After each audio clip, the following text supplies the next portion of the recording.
What's up, everyone? I have been getting a lot of questions about what Bitcoin's price looks like. And before I even start, this is not a hostage video. This is just a room in Colombia where I'm just going to try to record super quickly because today I think I've gotten like 5 or 6 messages, both comments on YouTube, tweets on Twitter, and somebody just recently sent me a message like, hey, where's Bitcoin going to go? Now, I'm going to link below a video here where Grant and I from Not Crypto Bros, another show that is kind of produced through More Than Blockchain, where we talk about, is Bitcoin going to go to 15 or is it going to go to 25? You can check that one out. These are kind of similar sentiments.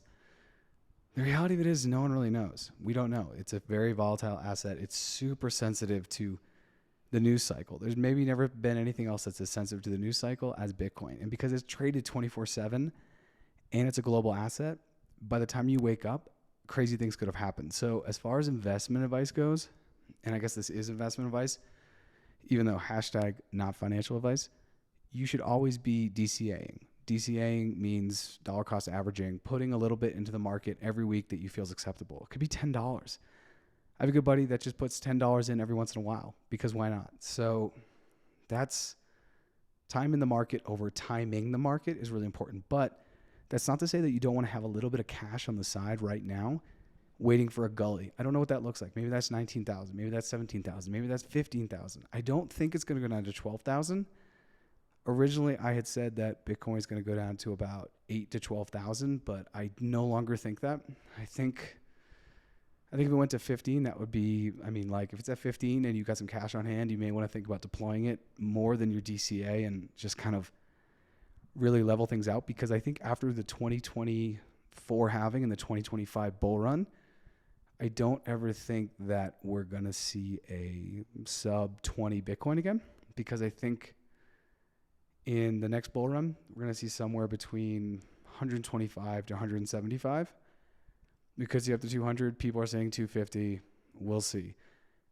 If you believe that Bitcoin's going to 1 million, like I do, by 2030, then honestly, maybe next bull run we do get to 250, but I'm going to be conservative there. And I just think even if it gets to 125 and you're putting in money now, well, you're probably going to 5 or 6x your money. And there's not many other places that you could maybe do that. But once again, this is not financial advice. I'm just trying to give you my opinion on where the market is.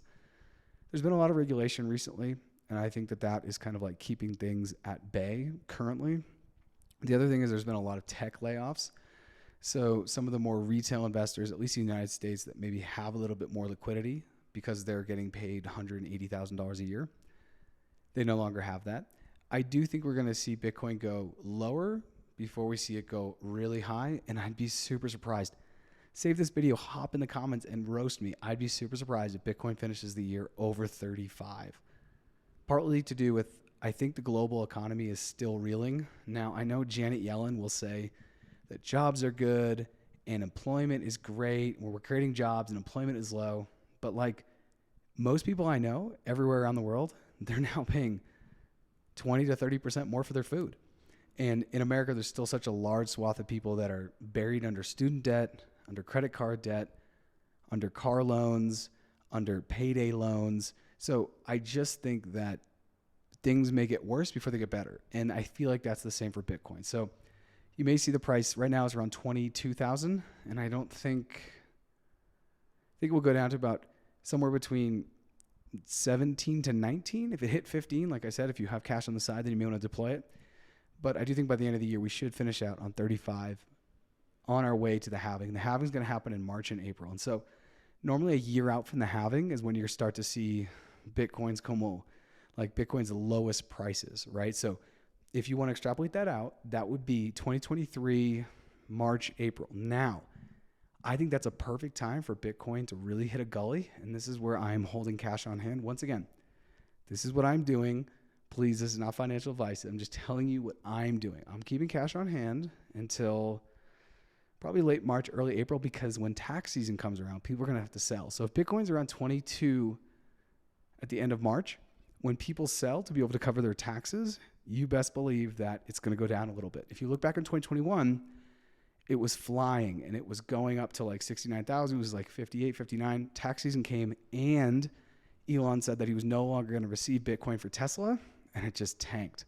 Tanked in that summer, came up in the fall again, hit 69,000, and then started to really peter off all throughout 2022. Now we're in 2023, where, you know, a $25,000 Bitcoin people are excited about again. And a $25,000 Bitcoin in 2021 would have been horrible, right? And now we're on the other side. So there's that perspective. But anyway, I do think between March and April, we're going to see kind of the lows.